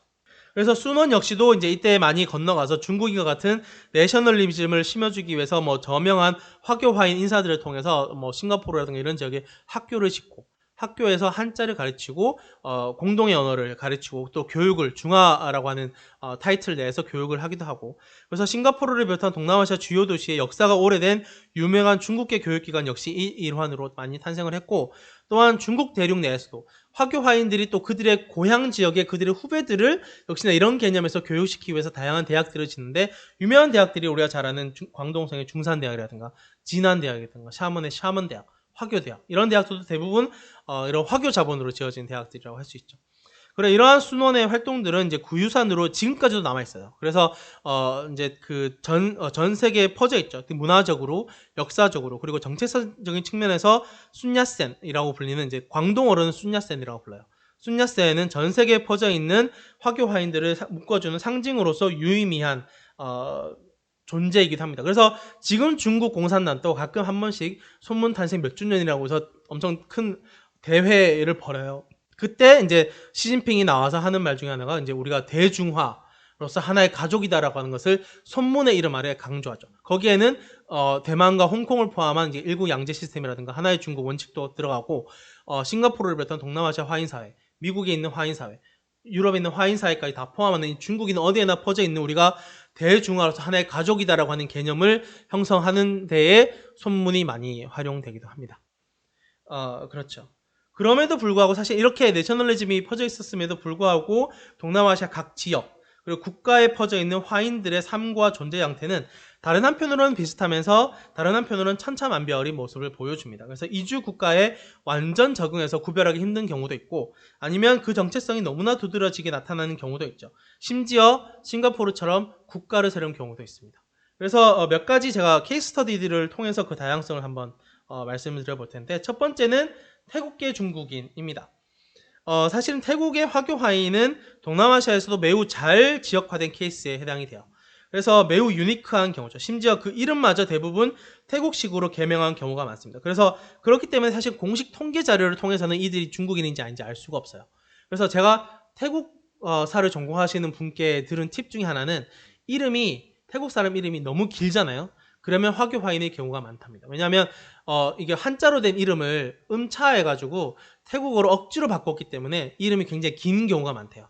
그렇기 때문에 이제 그런 팁도 있다라고, 물론 100% 맞지는 않겠지만, 그렇기 때문에 이제 공식 통계 자료를 통해서는 이 사람이 화교 화인인지 아닌지 알 수가 없어요. 그렇기 때문에 이름을 바꿨기 때문에 그 조상과 계보를 따라가기 어려운 경우가 많습니다. 이름을 바꾼 거는 이제 1930년대 때 태국이 시암 왕국에서 타일랜드라고 하는 이제 근대 국가로 탈바꿈하는 과정에서 그러면 우리 땅에 있는 이질적 집단이 화교 화인 너희들 역시도 이제 우리 태국 민족으로서 편입이 돼야 된다라고 해서 이름을 바꾸도록 강요를 하고 많은 화교 화인들이 이름을 바꿔가지고. 그래서 이제 지금 대충 추산하기로는 이제 한 10% 정도, 한 600만 정도가 있지 않을까라고 추산을 하긴 합니다. 그래서 또 한 가지 태국 화교 화인의 가장 중요한 특징 중에 하나는 정치에 참여했다라고 하는 것이죠. 보통 화교 화인들은 그들이 이주한 지역에서 정치적으로는 별로 관여하지 않아요. 주로 상업적인 측면에서 머무는 경우가 많은데 그거는 현지 권력에 의해서 매우 강력하게 견제받기 때문이 또 있고 굳이 거기까지 욕심내지 않은 측면. 왜냐하면 정치인들의 로비에서 매수하면 그만이니까. 그렇기 때문에 이제 상인 집단으로 남는 경우가 많은데 태국은 독특하게 지역 정치에 개입을 많이 하는 경우를 보이죠. 보입니다. 그래서 보시면 일찍부터 네덜란드 동인도에서 상인의 기록을 보면 유퉁이라고 하는 인물이 중국에서 건너와가지고 아유디아 왕국을 설립했다라고 하는 약간 전설적인 이야기도 있고 프리아탁 혹은 탁신왕이라고 불리는 인물이 중국계 아버지와 태국계 어머니 사이에서 태어나가지고 시암 왕조의 왕이 되었다라고 하는 전설도 있죠. 그래서 시암 왕조의 특징은 일찍부터 이제 정근대 시기부터 중국계 후손들이 높은 정치적 권력을 획득하는 모습이 빈번하게 관찰되는데 그 이유 중에 하나는 사실은 이 중국인 상인들이 건너가게 되는 주요 계기 중에 하나는 당시 시암 왕조의 왕국들, 뭐 수코타의 왕국이다, 뭐 아유타야 왕국이다, 이런 왕국들이 당시 중국 정부, 예를 들어 송나라, 원나라 혹은 명나라, 청나라와 조공 관계를 맺는 경우가 많아요. 그래서 건너가지고 방콕이라든가 여러 도시 지역에 거주하는 중국인들이 생겨나게 되는데 이들이 생겨나게 되고 상업 공동체를 형성하게 되는데 나중에 유럽인들이 태국을 압박하게 되죠. 일본인들도 같이 압박하게 되는데 이때 유럽 세력들을 견제하기 위해서 정치적으로 이 화교 화인들의 상업적 역량을 활용을 하기도 합니다. 그때 정치적 지위를 획득하기도 하죠. 그래서 뭐 정근대 국가의 뭐 국왕 가운데 몇은 뭐 중국의 피를 물려받았다더라. 뭐 4분의 1, 2분의 1 이렇게 얘기도 하고 혹은 근대 국가의 총리들 역시 그 근대 국가가 되고 난 이후에 총리들 역시도 중국계가 매우 많습니다. 그래서 1930년대 이후에 태국의 화교 화인들은 높은 정치적 위치뿐만 아니라 산업, 금융, 상업에 있어서도 중요한 위치를 차지했고 이것은 화교화인 연구에서도 매우 드문 케이스라고 할 수 있습니다. 그래서 근대 국가로서 태국의 탄생 이후에 현재까지 중국계 후손들이 태국 총리의 자리에 오르는 경우가 빈번했는데 29명 가운데 14명입니다. 그래서 초대 총리가 사실은 중국계예요. 그리고 유명한 우리가 잘 아시는 탁신, 시나와트란이라고 불리는 인물 역시도 중국계라고 할 수 있고 그 딸이 이제 최근에 몇 년 전에 그 총리에 올랐었는데 그 최초의 여성 총리이기도 하고 중국계 총리입니다. 딸이니까. 이렇게 다양한 이들이 중국계로서 존재를 해왔던 것이죠. 매우 독특한 현상이기도 해요. 사실은 대륙부 동남아시아가 중국인들의 특징이 매우 잘 안 드러나요. 아마 여러분들 잘 아시는 것처럼 베트남이라든가 캄보디아, 라오스 이런 지역에 가보시면 중국인들이 말레이시아라든가 인도네시아, 싱가포르처럼 엄청나게 특징이 두드러져가지고 그들만의 세틀먼트를 만들어서 그들만의 문화, 언어를 고스란히 보존하면서 따로 떨어져 사는 경우는 별로 못 보셨을 거예요. 그것은 대륙부 동남아시아 국가들이 매우 중앙 집권화된 근대 국가를 성립해 가는 경우도 있었고 그런 과정에서 역시나 화교들을 어떻게든 지역에 적응시키려고 하는 노력을 정치적 차원에서 많이 했기 때문에 화교들도 거기에 스스로 적응해 간 측면이 있죠.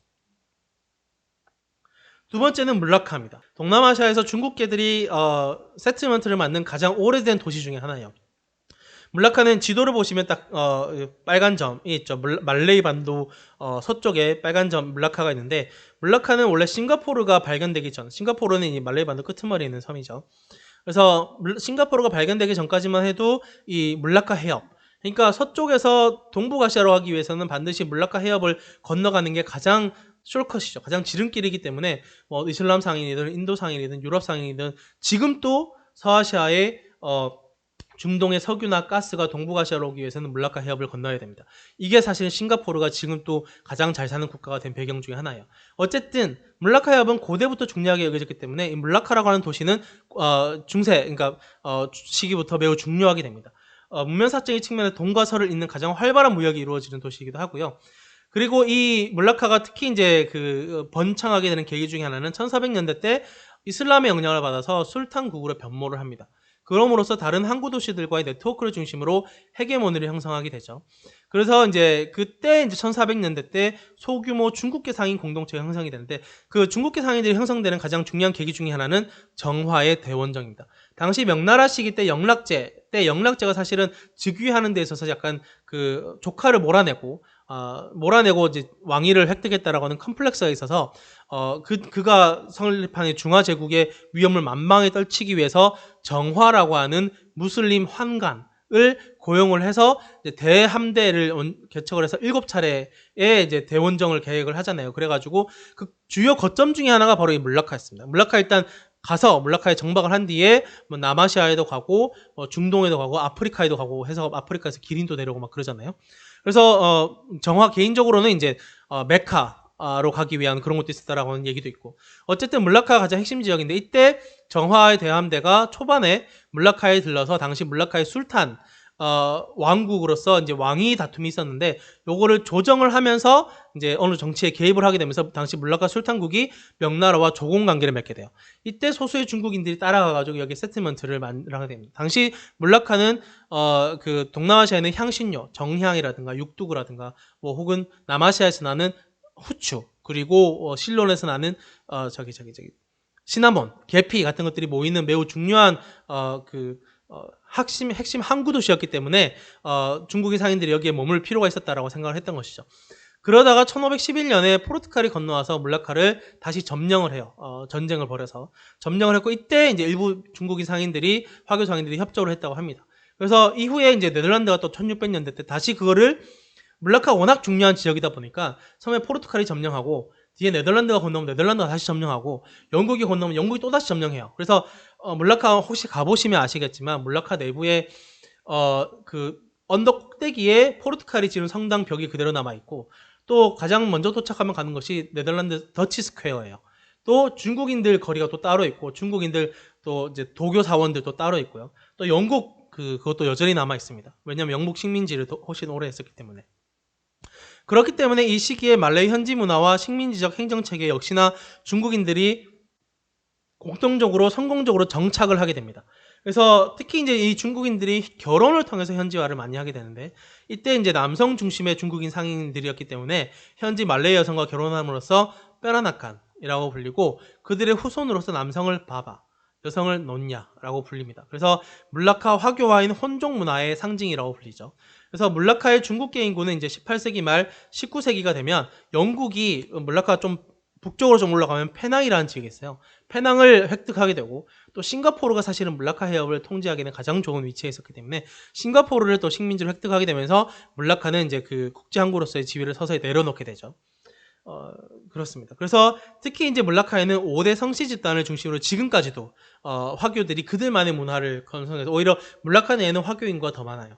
그래서 주씨, 온씨, 지씨, 리씨 혹은 팩씨라고 불리는 이제 이 단어 역시도 추훈티 리팩 역시도 이제 복건어로 스스로를 지칭을 합니다. 그래서 몇 가지 제가 사진을 가져왔는데, 이게 이러한 형태의 색감, 디자인들이 이제 소위 말하는 페라나칸 문화입니다. 그래서 이런 도자기라든가 아니면 건축 역시도 이런 형태의 숍하우스 건축 형태 역시도 페라나칸 건축이라고 불리고, 웨딩이라든가 아니면 이런 이제 여기 무슨 페라나칸 건축 각각 거주 지역이 있거든요.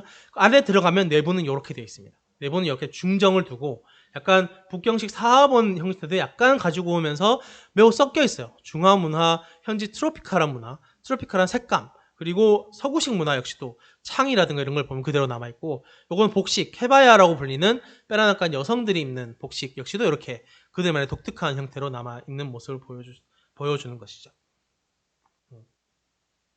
그래서 사실 이런 빼라나칸 문화는 이제 오랜 시간 동안 그들만의 독특한 문화를 형성했기 때문에 대륙의 중화 문화와도 다르고 현지 문화와도 다르고 그리고 유럽 문화와도 다르고, 오히려 그 모든 요소들이 한꺼번에 다 들어가가지고 혼종적인 그들만의 문화를 형성을 해서, 그래서 많은 빼라나칸들은 오히려 나는 말레이도 아니고 차이니스도 아니고 유러피언도 아니다, 난 그냥 빼라나칸이다 라고 스스로 정체성을 규정짓는 경우도 많습니다.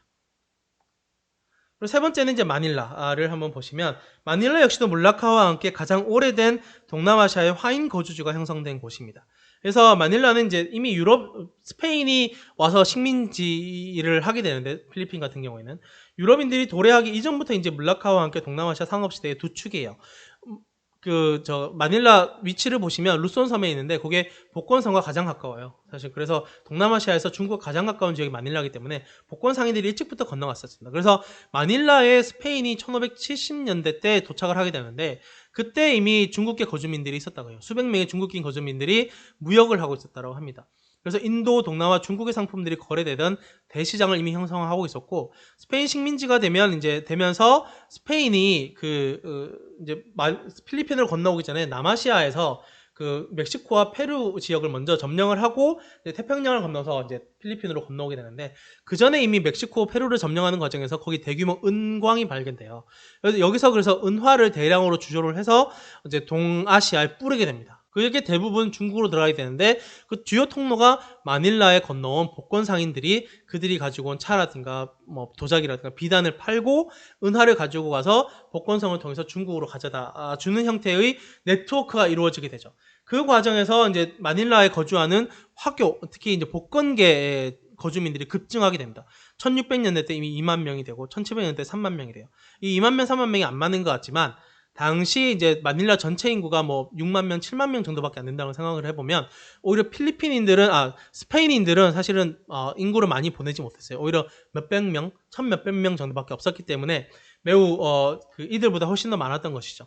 그래서 중국계 네트워크를 통해서 마닐라의 도시 인프라라든가 도시 서비스 같은 것들을 제공하는 식으로 마닐라가 식민도시로서 성장을 하게 되죠.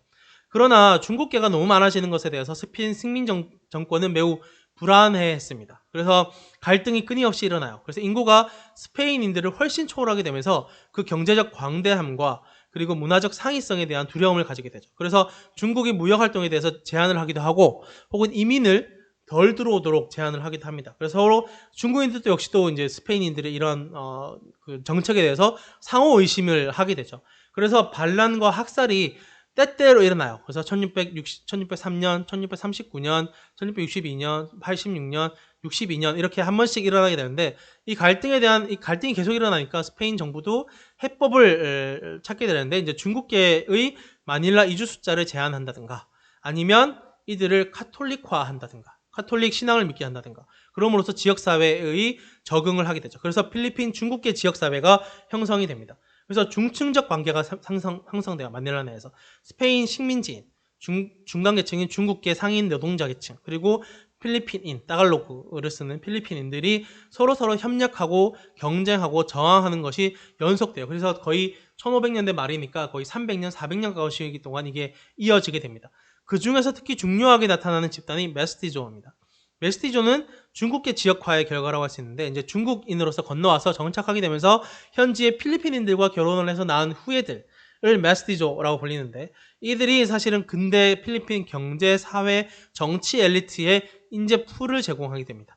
그래서 이들은 사실은 심지어 중국 대륙과 분리된 정체성을 가지고 있었고 그레미오라고 불리던 그들 자체적 협회를 조직을 해서 오히려 소위 말하는 이제 그 혼혈이 아닌 중국인들을 견제하기도 해요.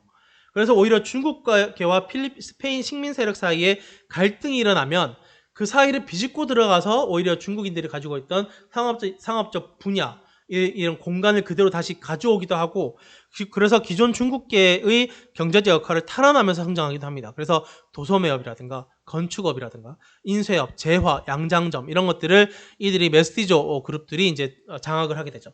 가장 대표적인 인물이 호세 리잘이라고 불리는 매우 유명한 인물입니다. 그래서 이 사람이 중국계 메스티조 출신으로 필리핀 독립의 국가적 영웅이에요. 지금 아마 필리핀 페소 동전에 보면 이 사람 얼굴이 있죠. 매우 중요한 인물로 가장 유명한 인물 중에 하나죠.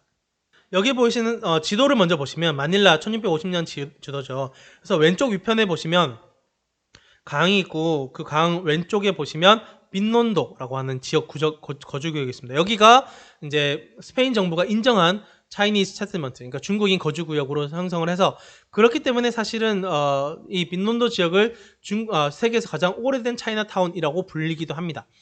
그래서 여기 마닐라 이제 본 지역 내가 이제 스페니시 마닐라의 핵심이고요. 여기에 이제 주로 스페인인들이 거주하고 바로 강을 건너편에 이제 중국인 거주 지역이 형성되어 있던 것이죠. 그래서 왼쪽 사진은 이제 가장 유명한 사진 중에 하나인데 메스티조 여성, 중국계 메스티조 여성의 사진이고 밑에는 이제 중국인들이 지금까지도 카톨릭을 믿는 경우가 많은데 믿는 게 매우 혼종적이에요. 향을 피우면서 이렇게 십자가를 갖다 놓고 믿는 형태가 매우 독특하죠. 그래서 오른쪽 위쪽은 이제 중간에 보시면 당시 스페인인들이 그린 마닐라의 중국인의 모습입니다. 여기서 보시면 쌍레이 치노이라고 되어 있죠. 쌍레이라고 하는 것은 이제 그 한자로 하면胜리라고 하고 이제 우리말로 하면 생리인데 이게 복권으로 장사하다는 말이에요. 그래서 뭔가 물건을 사고 팔다 이런 의미이기 때문에 중국인들이 필리핀인들에게 와가지고 계속 쌍레이 하니까 이게 얘들 이름인가 보다, 이들을 지적하는가 보다 해서 이제 과거에는 쌍레이라고 불렀어요. 지금은 보통 그냥 찌노이라고 불립니다. 그렇고 마지막으로 이제 싱가포르 케이스를 한번 볼 건데 이제 급기야는 이제 화기화인들이 국가를 세우죠. 동남아시아 국가를 세웁니다. 싱가포르는 원래 이제 화상의 거점 식민 도시로 성장을 하게 되는데 1819년에 스탠포드 래플스라고 하는 동인도 회사의 한 직원이 싱가포르에 상륙을 하고 자유무역항을 건설하면서 이제 싱가포르가 본격적으로 시작을 하게 됩니다. 그래서 싱가포르를 건설하게 되고 여기에는 원래 작은 이제 어촌 마을이고 별로 아무것도 없었기 때문에 여기에다가 도시 인프라를 건설하는 데 있어서 화교 상인들과 화교 노동자들을 대량으로 동원을 하게 돼요. 당시 이제 바타비아를 비롯한 바타비아도 그렇고 마닐라도 그렇고 유럽 식민주의자들이 여기에 와서 도시를 건설하기 위해서는 그들은 소수였기 때문에 다 건설하지 못했고 오히려 도시 구획만 짜고 도시 건설 계획서만 주고 그걸 토대로 중국인 목수 기술자들이 건너와서 건설하는 것이 대부분이었습니다. 중국인들은 그런 기술 인력풀을 가지고 있었기 때문이죠. 거기에다가 이제 말레이인들, 인도인들도 같이 이주를 시키면서 그러다가 19세기 중후반이 되면 중국계 이민이 급증을 하게 됩니다. 그래서 왜냐하면 여기는 자유무역항인데다가 이민에 있어서도 이제 그 자유롭게 했었어요. 그래서 잘 아시는 것처럼 상인들도 대부분 뭐 세금 좋아하는 상인 없고 또 입국 심사 복잡하고 비자 거절당하는 그런 거 좋아하는 사람 없잖아요. 그래서 그 두 개를 풀어주니까 중국인들이 엄청나게 모여드는 것이죠. 싱가포르에다가. 그래서 이런 노동자들이 도시 노동자를 형성하게 돼요. 인력거꾼이라든가 노점상, 점원, 하인, 선원 등을 하게 됩니다. 그 사이에서 화인 기업가들 성장하게 되는데 소위 말하는 징세청부업이라고 하는 텍스 팔머라고 합니다. 그래서 예를 들어 아편이나 뭐 이런 것들을 다룰 때 인도에서 아편을 가지고 와요. 그러면 싱가포르 내에서 이 아편을 다룬 누가 독점적으로 다룰 것인지를 경매에 내놓습니다. 그럼 화교 상인들끼리 경매를 해가지고 이거 독점권을 얻어요. 얻으면서 내는 이제 그 세금도 꾸준히 주겠죠. 엄청나게 많은 돈을 주는데 그것을 이제 소위 말하는 징세청부업이라고 합니다. 그런 형태의 산업이 내부에서 각 산업 분야마다 아편뿐만 아니라 좀 전에 말씀드렸던 도박장, 매춘거리, 아니면 뭐 그 내부에 있었던 뭐 아편 팜이라든가 아니면 저기 뭐 그 염료의 일종인 갬비어라든가 아니면 담배, 설탕, 커피 이런 것들도 그런 식으로 했습니다. 또한 무역이 있었고 이렇게 돈을 모으게 되면 주로 했던 것이 금융입니다. 고리대라든가 아니면 송금 아니면 환칙이라고 하죠. 외환 이런 것들을 거르기도 하죠. 그래서 이것처럼 이제 콜로니얼 시티 식민 도시에서 화상들은 급격하게 성장을 하게 되고 소위 말하는 이제 화교 거부들이 이제 많이 싱가포르를 중심으로 성장을 하게 되죠. 그러다가 이제 그 영국 식민이 거의 백수십 년, 한 120, 30년 이어지다가 1942년이 되면 일본에 한번 점령을 당해요. 일본이 이제 태평양 전쟁을 일으키고 동남아시아 싱가포르를 비롯한 동남아 전체를 점령하게 되죠. 이 3년의 일본 점령을 경험하게 되면서 이들 이제 화상을 비롯한 싱가포르 내부의 말레이인들, 인도인들 사이에 정체성의 변화가 나타나기 시작합니다. 우리는 영국 제국을 약간 반하게 되는, 영국 제국을 몰아내게 되는 정체성이 성립하게 되고 또 한 가지 사실은 45년의 전쟁이 끝날 때만 해도 여기 내부에 있었던 화교 노동자들은 언젠가 내가 본국으로 돌아갈 것이라고 생각을 했고 그때까지만 해도 장개석이 이끄는 국민당 정부가 이제 통일 정부권이 될 거라고 생각했기 때문에 그렇게 생각을 했는데 뜬금없이 49년에 공산당이 승리를 해서 중화인민공화국이 성립된 거예요. 그러면 내가 건너가야 되느냐 말아야 되느냐를 고민하게 되는 이들이 나타나게 되고 거기에다가 55년이 되면 영국으로 독립하게 되죠.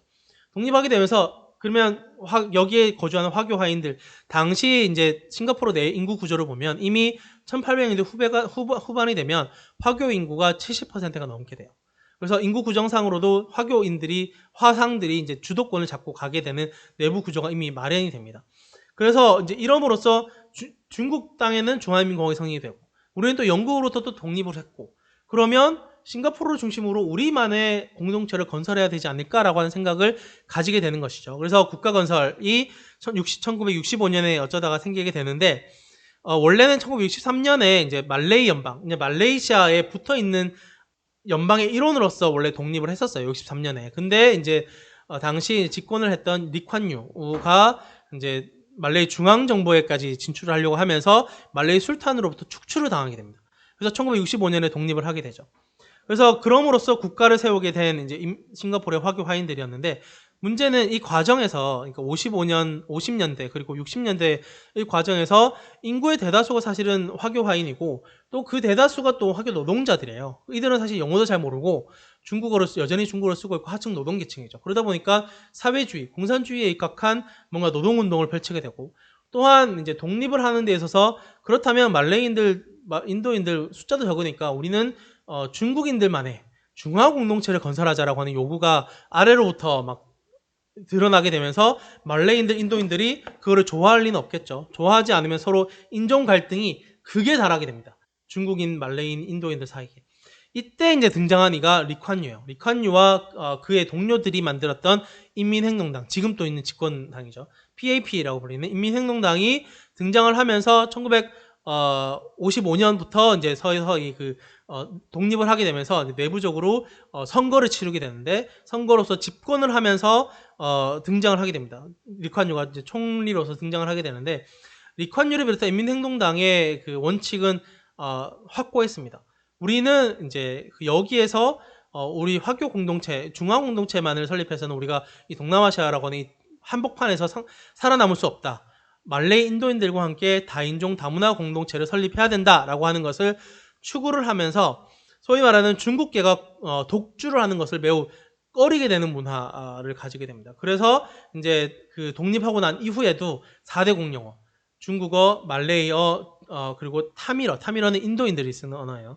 그리고 영어를 강조하게 되고 그 중에서도 말레이어를 국어로 만듭니다. 내셔널 랭귀지로 하고 또한 아세안을 설립을 해서 아세안 중심의 국제관계를 추구하게 되죠. 여기는 사실은 싱가포르는 홍콩과 다르다라고 하는 문제의식도 있었어요. 홍콩은 배우즈가 광동성을 비롯한 중화 세력이기 때문에 그렇게 해도 되지만 싱가포르는 양옆에 무슬림 대국을 두고 있잖아요. 말레이시아와 인도네시아라고 하는 무슬림 대국을 두고 있기 때문에 말레이인들을 무시하면은 여기서 살아남을 수 없습니다. 그렇기 때문에 그런 측면이 매우 컸죠. 그래서 이제 몇 가지 제가 예시로 사진을 보여드리면 이런 이제 인종 간 균형을 얼마나 중요하게 여겼냐면 여기 사진의 왼쪽에 보이시는 위쪽이 8명이 지금까지의 싱가포르는 의원 내각제입니다. 그래서 상징적인 의미로서 대통령을 두고 실질적으로 국가를 이끄는 수상, 총리, 프라임 미니스터를 둬요. 그래서 프레지던트, 프라임 미니스터가 있습니다. 그래서 프레지던트가 이 위에 8명이에요. 8명이고 이 중에 중국계는 3명, 나머지 5명이 다 소수 종족입니다. 말레이계, 유라시안계, 유라시안이라고 포르투갈, 네덜란드와 현지인 사이에 태어난 유럽계 혼혈 후예를 유라시안이라고 하는데 심지어 싱가포르 내에 2만 명 정도밖에 없어요. 근데 이들의 대표 역시도 대통령으로 선출시켜 준 겁니다. 혹은 지금은 이제 말레이 무슬림계 여성인 이가 대통령이에요. 그 대신에 총리는 리콴유와 고척동 리셴룽으로 중국계가 합니다. 그래서 사실은 이런 형태는 매우 많이 볼 수 있어요. 그러니까 얼굴 마담으로는 다인종을 내세우고 실질적인 실익은 중국계가 보는 형태의 이런 겉으로 우리 중국계가 다 해먹는다라고 하는 이미지를 주기 싫어해요. 그렇기 때문에 심지어는 지금 3대 총리인 리셴룽은 리콴유의 아들이죠. 그런 식의 이제 약간 구조를 가지고 가고 있고 이 표지판도 보시면 4대 공용어를 쓰는 경우가 굉장히 많습니다. 주로 이렇게 쓰고 여기 보신 동상은 스탠포드 래플스의 동상 역시도 곳곳에 두는 모습을 보이고 그래서 이 가치를 얼마나 중요하게 여겼냐면 왼쪽 제일 끝에 보시면 이 초대 대통령이죠. 위서프 빈 이샥이라고 하는 인물인데 이 사람을 대통령으로 만든 이가 리콴유예요. 스스로는 총리가 되고 이 사람이 말레이계 사람이거든요. 이게 얼마나 중요하냐면 지금 싱가포르 화폐 전체의 모든 단위의 화폐에 이 말레이계 초대 대통령의 얼굴이 새겨져 있습니다. 그래서 2달러, 5달러, 10달러, 50달러, 100달러에 전부 다 이 사람이에요. 그만큼 우리는 중국계가 다 해먹는 지역이 아니다라고 하는 것을 강조하려는 경향이 매우 강하죠. 그걸 매우 민감하게 받아들입니다. 그래서 싱가포르 내에서 뭐 인종 간 헤이트 스피치를 한다든가 뭐 그런 거 블로그에 쓴다든가 SNS 이런 걸 쓴다든가 뭐 이런 식으로 쓰면 바로 그냥 국가 센서링 하는 업체에서 연락이 옵니다. 기관에서 연락이 오고 심지어는 심하면 추방당하기도 합니다. 매우 중요한 가치예요, 이게. 그 현재 살아남기 위해서는. 그래서 지금까지 살펴본 것처럼 19세기부터 본격화된 중국인들의 동남아시아 이주라고 하는 것은 제국의 식민 경험에서 전쟁과 냉전, 그래서 국민국가의 건설까지 이어지는 긴 시간의 경험일 뿐만 아니라 그 분포 역시 동남아시아 전역에 걸쳐서 초국적으로 경계를 넘어서고 있습니다. 그래서 이러한 시공간적인 경계를 넘나드는 화인 디아스포라의 형성 과정이라고 하는 것은 중국과 동남아시아의 관계사를 넘어서 남중국해 해역 공간을 배경으로 성립된 중화 네트워크를 상상할 수 있도록 해주고 있습니다. 그들은 사실은 한편으로는 본국을 바라보고 있지만 다른 한편으로는 이주국에 적응을 하기도 하고 또 한편으로는 그 어디에도 속하지 않은 채 그 사이 어딘가에서 그들만의 공동체를 형성해서 나름대로의 정체성을 만들어가고 있었던 것이죠. 그래서 그들의 다양한 경험과 그로 인해서 파생되는 다양한 양상들, 사회적 현상들 이런 것들은 이제 다문화 사회, 다인종 사회가 무엇인지 그리고 우리 사회 속에 이질적인 공동체를 수용한다는 것은 무슨 의미인지를 이제 생각하기 시작한 한국 사회에게는 매우 중요한 반면교사 혹은 타산지석, 축적된 경험을 제공해 줄 것이라고 생각을 합니다. 그런 측면에서 우리가 화교화인의 역사, 그들이 남중국해를 건너가서 동남아시아에서 어떤 사회 구조를 만들었고 어떠한 경험을 했고 그로 인해서 어떠한 정체성의 변화를 겪었고 또 어떠한 문화적 변화가 있었는지 또 그것을 긴 시간적 역사적 흐름에서 보자면 우리가 어떻게 평가할 수 있는지를 보는 것이야말로 매우 떨어져 있는 경험이긴 하지만 한국 사회에도 중요한 교훈을 줄 것이라고 저는 개인적으로 생각을 해서 오늘 강의를 이렇게 준비했습니다. 네, 이상으로 강의를 마치도록 하고 사진은 요즘 싱가포르이 열리기 시작을 하면서 싱가포르를 건너가는 일이 조금 생겨나기 시작하는데 그것을 좀 기대하시라고 야경 사진을 좀 올렸습니다. 네, 이상으로 발표를 마치도록 하겠습니다. 네, 감사합니다.